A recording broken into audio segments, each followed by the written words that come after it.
Ladies and gentlemen, this is your captain speaking. Welcome aboard the Financial Independence Podcast.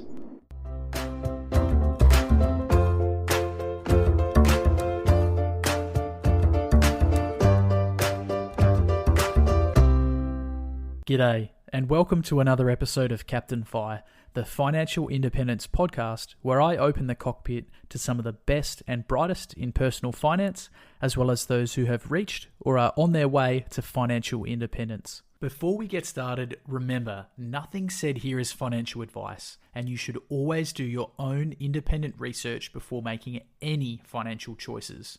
With that being said, I hope you enjoy the episode and learn something new. G'day, welcome on board another episode of This Is Your Captain Speaking. It's a bit of a different style of episode. Now, rather than interviewing someone, this is just a monologue, and I'm going to be giving everyone a bit of an update about what's been happening in my life and how quote-unquote early retirement has been panning out for me. So, look, diving straight in, the biggest one is I have stopped full-time work. I left my flying job in Sydney and I've moved to Adelaide, and I'm all set up here now, which is good. I'm just renting an apartment in town, which is nice, and I've got my eyes set on hopefully buying some land soon. But it's obviously not that simple. As everyone in the community knows, property prices are pretty high. No one really knows what's going to happen with interest rates, but we sort of expect that they might go up, which lowers their borrowing ability. But for cashed up buyers, it's probably a good thing, right? Everyone sort of said that lowering interest rates pushed equity prices up and sort of propped up the market. And now that the government can't really lower rates anymore, they just started printing money. And now that's starting to have some bad effects with inflation. They're going to have to go back to raising interest rates, or, you know, who knows? They're smarter than us. Maybe they'll come up with a third technique. But anyway, so I've stopped flying. I am basically just day-to-day at home with friends and family. It's been awesome to have a breather. I've just been trying to focus on myself, my own physical and mental health, and still enjoying working on a few projects. So all of my leave entitlements will be ending soon, which basically, for anyone that sort of has been following the blog, I've worked for obviously quite a while and had built up quite a sizable chunk of leave, which basically formed part of my emergency fund. And with that all being used up soon, it's kind of into the big, scary, brave world of early retirement. That being said, I still have been able to generate some income from my website portfolio. So it's not just Captain Fi. I actually have a number of different websites. I think we're actually up to 19 different websites now, different content sites, and they all work with very basic affiliate style marketing, blogs and advertising. So the basis of it is you get yourself a domain, you throw WordPress on it, and you start talking about stuff. For me, I decided to focus on blogs that I found really interesting. So I actually had one before Captain Fi, which is my aviation site. And I still really enjoy blogging about aviation and piloting, ways people can become a better pilot. It's good fun. I love it. And I'm actually thinking of starting a podcast soon because I know a lot of really interesting people in the industry, and I think it would be fun to interview them and sort of share that information. It's especially aimed at newer pilots who are trying to break into the industry. Similar to how Captain Fi tries to help people that are new to financial independence. So as a part of moving cities, there's obviously a lot of things that you need to consider. I'm pretty fortunate in that actually I was originally an Adelaide boy. When my parents separated, my mum and my sisters and I, we actually moved up to Adelaide, and so I actually finished my schooling here. So being an Adelaide boy makes it a lot easier for me coming back and sort of understanding what everything is and how the city works. I'm absolutely loving being back here in Adelaide. Obviously, Mad March is just about to finish up, and we've had a wonderful month with the Fringe being here. It's not usually something that I would go to just because of, the price. And if I'm honest, like the big crowds do kind of make me feel uncomfortable, especially now with, living in a sort of a post-COVID world and having family with immune disorders and on chemotherapy. It is, I'll be honest, it's a bit of a nightmare dealing with, close contacts and isolation. It has certainly generated quite a bit of anxiety for me in that, the last thing we want to do is sort of contract COVID and pass it on to, either of my parents or my sister. Especially, my niece and nephews are only pretty young. But look, that's just the reality of COVID times. But in general, though, it's awesome to be back in Adelaide. It's nice to be able to get a park anywhere I want to drive somewhere. It's awesome that everything's so close. And I just sort of feel like I'm home. So I know a lot of people do this, when they're young. They I guess they feel like they need to get out and see the world and travel and sow their wild oats. And in many respects, I feel like I've sort of achieved that in my career, having lived all over Australia and spent times overseas basings. It's been brilliant. I guess it's been cool because I sort of didn't really have to pay for a lot of it either. I actually got paid to do it. So there's a little life hack for you, those of you that are maybe starting out and you want to travel more. Get a job where you can fly. If you're a cabin crew or a pilot or some other job, it's a pretty cool way to see the world. So of course I'm still sussing out, all the boring admin, like getting a regular doctor and finding a dentist. I think I'm overdue for a dental checkup. But trying to find a good doctor is important, and not only, I guess, from a physical space, but also from a mental space. Mental health is something that I've been really wanting to focus on. And I think this is probably a huge motivation for me to reach financial independence. Was actually to help manage some of the anxiety that I would get over uncertainty and change.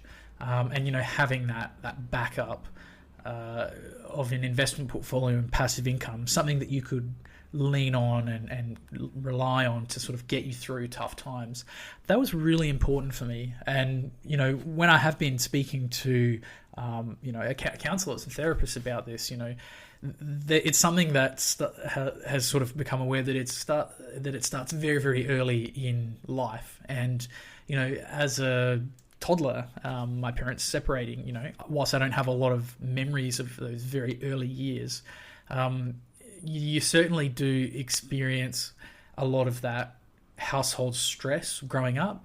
And, for me personally, it was really tricky growing up in poverty and, never really having what you wanted. I mean, I'm very, very grateful for my mum because we always had enough. We always had clothes and food and electricity, and my mum did absolutely amazing. But because of the financial abuse that she sort of suffered at the hands of, my father, avoiding paying child support, moving internationally so that he didn't have to actually pay his fair share, that sort of directly resulted in a lot of those issues and negative money mindsets that I had as a kid. And so it's been awesome to chat through this with a therapist and actually work on some of my mindset and behavior, which has kind of linked in a little bit to the training that I've been doing with Matt and Liz Rard, which, it's certainly helpful when they tell you, the bricks and mortar of how to build a website and SEO. But what I find more important has been the coaching and the mindset stuff.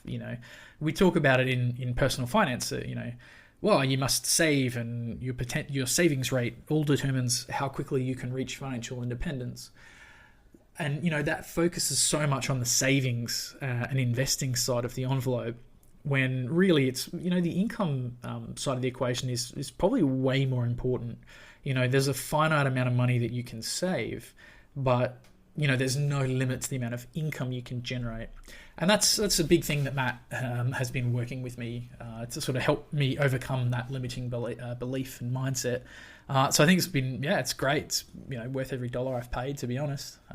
I think directly the stuff that I've been doing with them has actually more than already paid for the cost of the course. So I'm super glad I actually did it. It's also great being accountable. So every Wednesday we have our webinars, and every Friday we have our webinars. And it provides a little bit of structure for me, for my time these days, which is great because I sort of, as someone whose life had been ruled by the roster, as we call it, as you get more senior, you can pick and choose what flights you want to be put on. But when you're fairly junior, like I was, you just sort of had to roll with the punches, right? And so you end up with a lot of shitty tasks and a lot of night flights and long haul, and maybe stuff that you wouldn't choose if you had a bit more control and seniority. So it's been really funny to be sort of at home and just living my own schedule. I think one day, I don't know, I ate cereal for all 3 meals, and I'm pretty sure I just wore underpants for the day and didn't leave my apartment. So there's certainly been a few weird days where I probably would benefit from a bit of structure. So doing the training course from that perspective is pretty good. I'm sort of working through, as most people know, I had an issue where I was not being paid correctly when I was flying. And so that was a huge sort of legal drama to get that fixed. And what I found out is that whilst I was back paid and my super was back paid, the super actually wasn't back paid properly. So that's something that I'm looking into, and I'm having a chat to a lawyer about what I can actually do around that. And interestingly enough, you when you do something as active as flying, it's pretty common for pilots to have issues with hearing loss. There's a thing called tinnitus that occurs when you have exposure to really loud noises. And you can get issues with things your neck because of things like G-force, constantly turning. And so, look, unfortunately, I've picked up a few little injuries here or there. Hearing loss, tinnitus, and issues with my neck and back from flying. It's not major thing, but it is something I'm sort of, it's a little bit scary. I have seen a specialist, and, things on the cards were potentially getting surgery, which was obviously pretty scary. But at the moment, just sort of managing it with some painkillers and physio, which is working well. But yeah, sort of, again, potentially maybe there's some kind of avenue there from the medical issues for some kind of compensation. I don't really know anything about it or sort of expect that to happen. But that's a conversation that I'm sort of having with a legal specialist. So we'll see what happens. I'm kind of debilitating over whether I should get private health insurance or not. I sort of ran the numbers, and for now it doesn't really make a lot of sense for me to get it. And as I've said, I've sort of got some of these issues with my neck and back. And when I actually applied for one, they wouldn't cover it on the policy, which was really frustrating. So you get into this sort of no man's land where you've had an injury, you're trying to get treatment for it, you can't get insured for it, and so it just sort of becomes this liability. I'm fortunate in that because I had private healthcare through my employer before I left work, that I'm able to get treatment for that, and so that's the physio and the medicine, pain specialist, and that kind of stuff. But yeah, going forward, that's just something I'm going to have to manage separately through them and those claims. Unfortunately, it starts to get really muddled.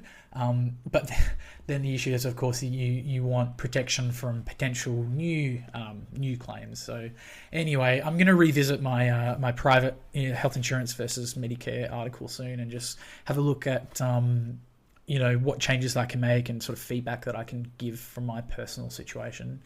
But yeah, at the moment for me, I don't think it really makes a lot of sense to get it. But my ears are open. So there's a lot of people that are smarter than me, like doctors and that all say we should probably have it. So yeah, it's probably worth thinking about if you don't have it. What else is new? So accommodation wise, I'm just renting a flat off of a friend, which is great.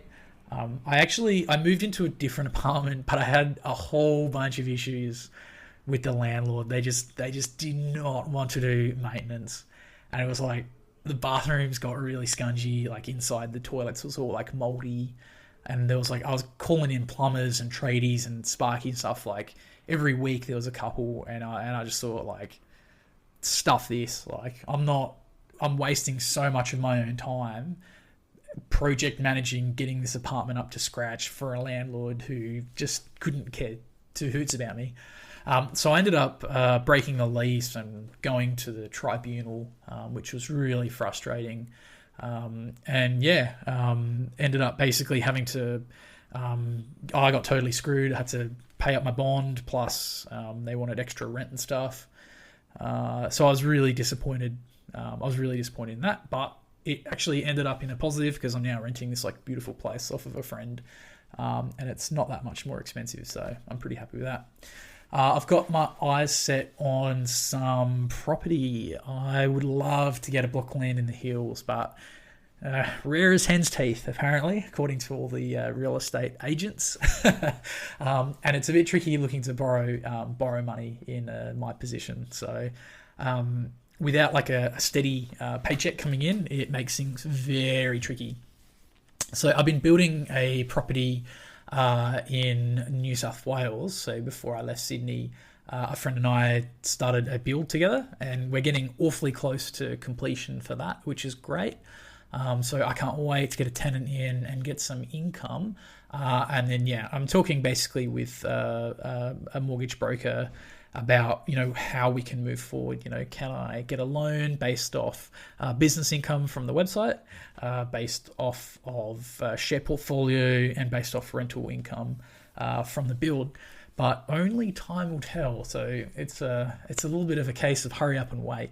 But hopefully in a few months' time, that project will be finished. We'll be able to get a tenant in there, and then we'll make a decision as to whether sort of keeping it as a cash flow positive thing, or selling it and either putting that as a deposit towards an acreage, or just chucking it in the share market, just buying shares and having it for passive income. As much as I'd love to have a big property, really it's just a bonus. It's not, I don't need that. It's more of like a fat fire thing. And I'm pretty damn happy where I am right now. So relationship wise, I know a lot of people are really interested to hear like what's going on with the love life, but I haven't had a lot of luck in love, I'm gonna say.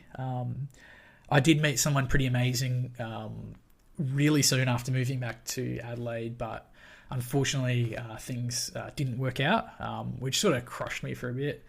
But like, hey, c'est la vie, that's what happens. It was worth the time that we had together. So I did meet more recently a lovely girl, but unfortunately, again, things didn't work out. I think like it just comes down to finding someone whose values aligns with your values. And without going into like too much of the dirty laundry, I think there was just like a bit of a clear misalignment of values, like when it comes to like self-care, prioritization, financial goals, life goals, that kind of thing. It doesn't necessarily make someone a bad person just because, they don't align with all of your beliefs. But I think like, things like smoking and like masses of debt, those kind of things like big red flags for me. Unfortunately we let that one go. So we'll see what happens, keep an open mind and we'll see what happens. Okay, family stuff. So, so my mum's treatment is actually going really well. So she was diagnosed with terminal cancer about 12 months ago, and was given somewhere from 6 to 24 months, which was a huge shock. and if I'm honest, was a massive reason why I wanted to leave work, why I needed more flexibility to come home, and it was like a huge psychological stressor for me. And I just felt like I felt so powerless, especially when I was in Sydney, because like there was literally like what can I do to help, right? I'm like over 1,000 kilometers away. So and couple that with my dad and his health issues, he's not got long left. I really just needed to get home. So Mum switched. She was on a PARP inhibitor and having Tajan, which is like a pretty strong pain relief. But they've switched her back to an IV drip, Calyx, which is like a fairly new chemo, and it's pretty good. She's had 2 months worth of Calyx infusions to date, and her cancer levels for ovarian cancer is called a CA-125, and her markers have dropped down significantly. They're down by over a third, which is really promising. So the oncologist is really happy, and switching to Tajan to OxyContin for pain relief has been great. I mean, she was pretty like high for the first few weeks, so we had to like tailor it down a bit, so she wasn't like off with the fairies. But she's doing much better. She seems to have much better pain relief. So yeah, like it's going as best as it could. Like it's a shit situation, but we're just trying to make the most of the time that we have left.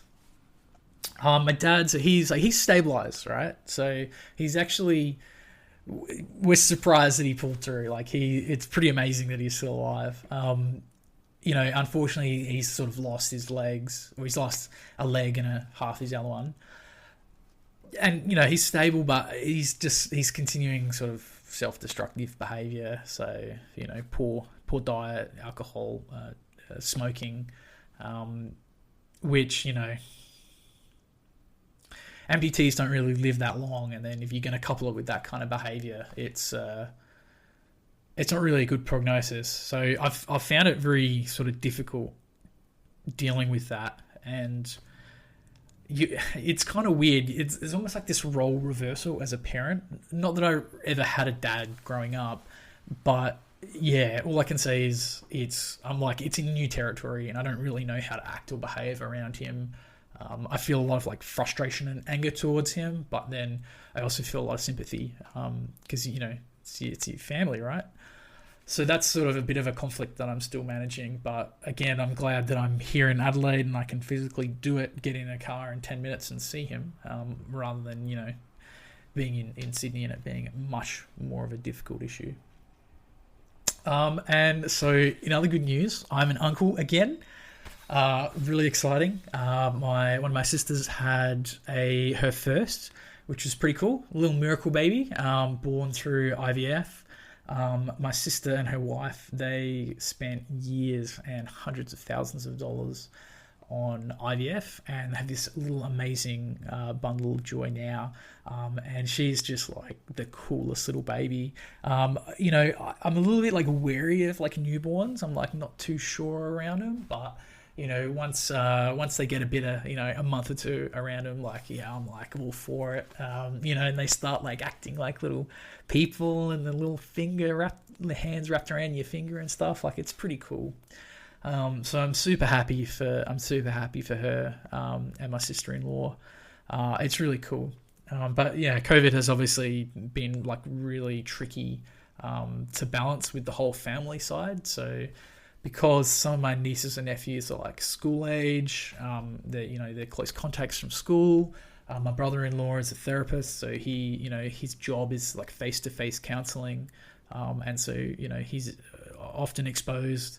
And unfortunately, him and one of my sisters, they're actually all isolating with COVID. So thankfully they're going okay, but it's just I can't imagine how stressful and tricky it would be in that household, 2 young children, and all of you dealing with COVID and then trying to work from home. Well, hats go off to them. So the best I can do is like drop groceries and stuff at the door and sort of run. But yeah, so look, that's pretty much a bit of a snapshot of my life right now. How am I spending my time? So I'd say like maybe most days I would spend at least an hour or so working on, some of this website stuff, whether that's, reading or training or like writing some articles or, I've even started hiring writers for some of my other websites, and hiring editors and, getting a bit more Gucci with the SEO. I want to spend a little bit more time podcasting. So like today, I've actually spent almost all of the morning and a good chunk of the afternoon recording podcasts. So not only the Captain Fly podcast, but also jumping on as a guest. So that was really cool. I've done interviews with a number of different podcasts now, which is really fun. It's always shit being a guest though. Like it's hard when you're on the other side of the microphone because I'm so used to dictating how the conversation goes, and I get to ask the questions, and it's kind of cool. But then when it's flipped and you kind of just like, sometimes you feel like a bit of a deer in headlights, and you hope you're not going to say anything too silly. So I probably need to take some advice from my friend Louise and get some media training, which I have actually none. Could you tell? So maybe that's something for the to-do list. But otherwise, I'm really just trying to live a bit of a slow life. I'm doing some training twice a week for websites. I'm focusing on physio and rehab to sort of regain some strength in my neck and my back. And yeah, really just trying to spend as much time as possible with family. It's really funny actually. I bought I've never really had gaming consoles, but I bought a Nintendo, I think Nintendo Switch, I think it's called. Just off like Gumtree or Marketplace or something. It's a couple $100. And I bought it because I wanted something for my nephew to have when he came and stayed. And of course, he loves this game, Fortnite. So he's installed Fortnite on it. And he's worked out, I can actually, we can play together. So he logs in from his house and I can log in from my house. And we can actually digitally hang in the metaverse. So I think that's kind of cool. And yeah, so we just talk, chill, hang out. And then of course, his parents kick him off because you got to limit screen time. So it's just, I thought it was just a very interesting way that, you can still connect and hang out with your family from home during these sort of COVID times. So it'll be really interesting to see the growth of the metaverse and sort of its effect on society. Everyone's kind of saying, oh yeah, Web3, metaverse, it's the new internet. But I mean, I don't know. Those kind of multiplayer gaming things have been around for a long time. Like when I was in primary school, we used to play a game called RuneScape, which is, it's called an MMORPG. Can I remember what that stands for? Massively multiplayer online role-playing game. It is a metaverse. It's a place where everyone can come together and digitally hang out. And so it's kind of interesting to see this come mainstream and how people are kind of spruiking this, alongside the whole NFT sort of crypto space. Anyway, getting off topic here. So investments wise, everything's pretty much as per usual. So I have got, as per my sort of monthly updates, I've got the bulk of my investments just in sort of boring bog standard ETFs. I did tweak my asset allocation somewhat. So jump onto the blog and see. It's all sort of public. But I basically realized I had sort of a big home bias concentration for Australian shares. And so what I'm trying to slowly do is probably have a bit more of an exposure to just the US stocks. And so over time, I'm probably going to just be putting a bit more money towards the US stocks. Obviously, there's things in there that impact it, like currency fluctuations and hedging. I try not to overthink it. I'm just okay, well, I'm going to aim for a slightly tweaked percentage. So initially, it was a 1/3 of the three splits. And I think, just off the top of my head, I think I'm going to go for something like a 50% US, 30% Australia, and 20% VEU or global minus America, or thereabouts. So it's sort of fluid, and it changes as I go along. Right? There's no rules here. I've also invested some money into a managed fund. So I went and spoke to a financial advisor, actually 3 financial advisors, as it turned out.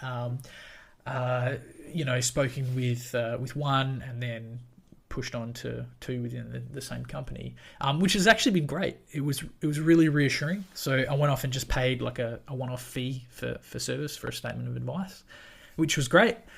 It's good to know that I was sort of tracking in the right direction. But it's quite interesting. They did sort of counsel me that potentially I need to be a little bit more conservative on my investments. And I sort of take that feedback on board, and I sort of acknowledge it, but it's almost like acknowledged continuing, which is something we say in aviation. If the other crew member, say they're concerned with something that you're doing, like whether that be like a speed on approach, or you're getting close to a limit or a tolerance, and so they might bring that up and say, hey, Captain, your airspeed is concerningly low or fast, and they may say acknowledged, continuing. So I acknowledge that my profile is probably more risky than it needs to be, in that it's got a very heavily weighting towards growth stocks, and now actually getting a decent little crypto balance, which is funny for someone who totally bashed crypto and said it was all a load of shit. Now I've got nearly $5,000 or something. Yeah, it's around about that. So it's certainly more. I've got more crypto than I have got cash. And one of the things the financial advisors did mention is that I need to look a little bit more at bonds and fixed interest securities. And interestingly, people that follow, obviously, I've trialed investments with some robo advisors as well. So I have about 50,000 in these diversified managed funds, and between that, I think I have a pretty reasonable allocation to fixed interest securities now. So I'm not really too worried, and I'm sort of continuing to run this sort of live experiment, have you will, with my investing balance and having everything public. I'm probably gonna shift down to quarterly updates. I know I've been doing monthly updates, and people love it on the blog, and it does generate like a lot of traffic for the website, which is good. I guess it's a vanity metric, but I love seeing the analytics. I love seeing people coming onto the website. It makes me get all warm and fuzzy. Same as viewers and listeners and feedback that I get on the podcast. But really, I think I'm probably just going to pull that back to quarterly, because I don't think there's really much difference in the value that it produces.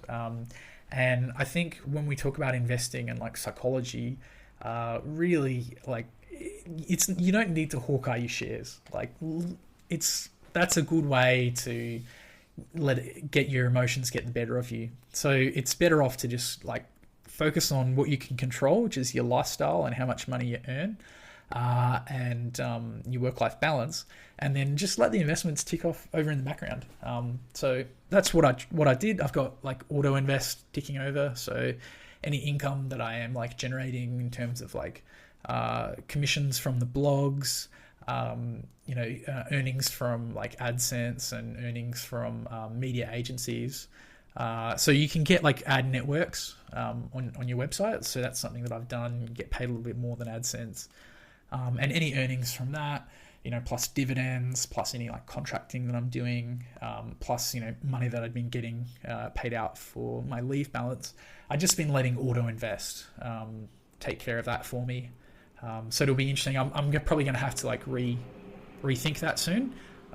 If there's no stable income, and then I'll just execute my plan, right? Which the plan was always to slowly sell down the shares over 25 years at about a 7% withdrawal rate, to provide me with enough income for a lean fire, a single fire, to tide me over until I can get my annuity.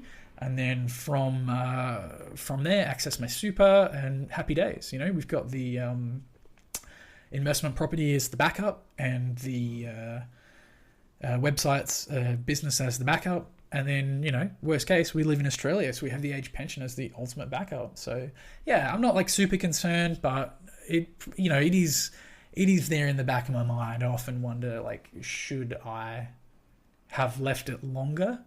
But then I just think of my family and think, like, I couldn't have done this longer. I mean, I could potentially look at a flying job in Adelaide here, but the pickings are a bit slim. COVID makes things tricky, and I'm actually really enjoying having a break from aviation. Like, it's lovely to not check the weather and NOTAMs every day and sort of stress out about, oh crap, like bad weather, like are we going to get in, like a fuel planning and issues with maintenance on the jets and that kind of stuff. So yeah, I'm enjoying this shift. But so yeah, I just wanted to give you guys and girls all a bit of an update about what I'm up to. It's pretty boring, I know, like RE is not exciting, right? Like everyone thinks investing is like big, sexy investing, exciting thing, but really it's boring. It's just trying to earn some more money, spend less than you earn, and invest the difference in very boring index funds, and that's what I've done. I mean, what has been a little bit more exciting, I guess, has been the business aspect. So I'm probably going to punch out a bit more content about what I'm doing with my business, what I'm doing with my websites, probably review some more of the tools that I'm using and that kind of thing. And obviously I wanted to bring up, there's been some guidance from ASIC recently about discussing finance and financial platforms online. So as far as I can tell, and from the legal advice that I got here in March, was that financial affiliates are a bit of a no-go. So that's things like brokerage platforms, cryptocurrency trading platforms, and I'm sure property platforms are probably going to be on the hit list soon as well. In that you're not supposed to be like dealing and getting like affiliate commissions without a financial license.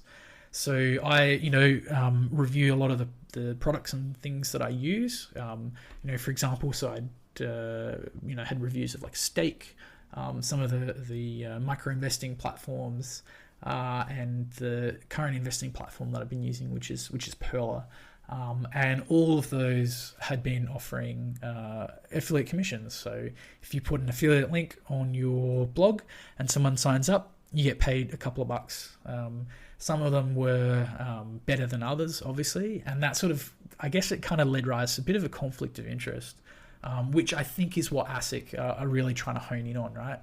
They're trying to really focus on the people that are doing the most harm, and there are like actually arseholes out here that are like actively trying to screw people over, trying to pump cryptocurrencies or particular penny stocks, and a lot of that stuff is just immoral, unethical, and illegal, right? So that's who they're really going for. Whereas, I guess people like myself, and there's a lot of content creators out there who are really just sort of explaining what they do, why they do it, and reviewing platforms they use. Like, as far as I can tell, and from the legal advice that I've received, that's legit. That's fine. However, just out of like, as a precaution, I have removed affiliate links to some products. So you won't be able to like sign up to like Perla or Stake or like any of the micro investing things and get your freebie. It used to be like if you signed up with the Captain Fi code, you got like free Bitcoin or free brokerage or something. But it's just too messy and too hard. So yeah, I'm not going to be doing that anymore, or at least not until we get some more guidance from the regulator about like what is actually legit or not. But I do love talking about financial independence and FIRE. The investing side of it is actually like, it's pretty small when we think about it. Like, it's actually the behavior and the investor mindset and psychology that's actually important. It's the earning the money that's important. It's the saving that's important. The investing and the actual vehicle, like, that's really, really simple. You can literally just get a CHESS-sponsored broker, figure out what your risk tolerance is, grab a diversified exchange-traded index fund portfolio, and set up your automation. Like, it's dead simple. As long as you got low fees, and good exposure according to your risk tolerance, you're good to go. That's something you can talk to like a legit financial advisor about, finding out what is appropriate for you. But it's not complicated. You can go to a fee-for-service independent financial advisor like I have. You pay your money, you get your statement of advice, and then there you go. Now, you can either get them to manage it for you, which is always going to cost you extra money in terms of fees, because that's how they make their money, or you can go and DIY it with the information that you've just received, right? So, bit of a no-brainer, right? But the important part, and I guess the part that I would like to see more discussions on, is the other side of the equation, right? Which is the earning and the saving and the psychology behavior. So I'm gonna talk a lot more about like my career, how I did what I did, how I've like my different side hustles, that kind of stuff. So hopefully that will be able to help more people, right? Because the investing side of stuff is pretty boring. And I think that's like how some people fall afoul, because they overcomplicate it. Like I know I did. I was always like, oh, there's got to be some hidden gem. Like there's got to be a way to like day trade and options or something to make more money. But really, the secret sauce is just time. Like compound interest is amazing, but you got to give it time to let it work its magic, right? So yeah. So anyway, that's a bit of a snapshot what I've been up to. Usually these kind of segments, I would jump in and answer a few people's questions. So I'm going to have a crack at least one. So I got a DM from Dane, who basically gave me this wide open question. What is your opinion on ethical investing? Wow. So look, I'll be honest, ethical investing is something that I have sort of avoided talking about for ages, because I don't really know what I'm talking about here. I'm really highly sort of suspicious or skeptical by nature. And that's just because, like, that's a trauma response, right? I'm normally really suspicious of everything. And, and when it comes to like finance, like you got to wonder, like, what are people's motivation? Like, why are they trying to sell me this thing? Why are they trying to sell ethical investing? And greenwashing is like a big thing, right? And it's where companies act like they're green, or like they change their logo to make it like, I'm not even joking here, they change their logo to a green color, right? Or they incorporate like the recycling arrows to make it look like their product is like recyclable when it may actually not be. So I'm really suspicious about like people that claim to be like ethical investors, right? And what's ethical to you is not ethical to someone else. Okay, so yeah. But anyway, look, ethical investing, it's been on my radar for some time. I'm working on writing up a bit of a detailed article with some of my findings and opinions, and I'm actually working with some of the girls from Beta Shares. They're going to come on and discuss like this exact topic, since Beta Shares has a couple of the more popular ethical investing ETFs, like sort of Fair and Ethy and those kind of things. Again, like I said, I am quite wary of the whole greenwashing thing, where things are like sold as green or sustainable options without them sort of actually being that good. And I'm a little bit sus on how they actually construct these ethical indexes. For example, many of them seem to cut out like nuclear power generation, which is actually, like, from an engineering perspective, one of the safest, cheapest, and most reliable forms of power generation. And, for all those people that say, oh, you produce nuclear waste, well, you can actually burn typical fission reactor waste in a modern fast reactor. So you don't actually have these issues with, toxic waste like you see on The Simpsons. And, obviously there are risks that need to be managed. Anyone who hasn't seen the mini-series Chernobyl needs to jump onto a streaming service and watch that. It's a brilliant series. I think it's by HBO.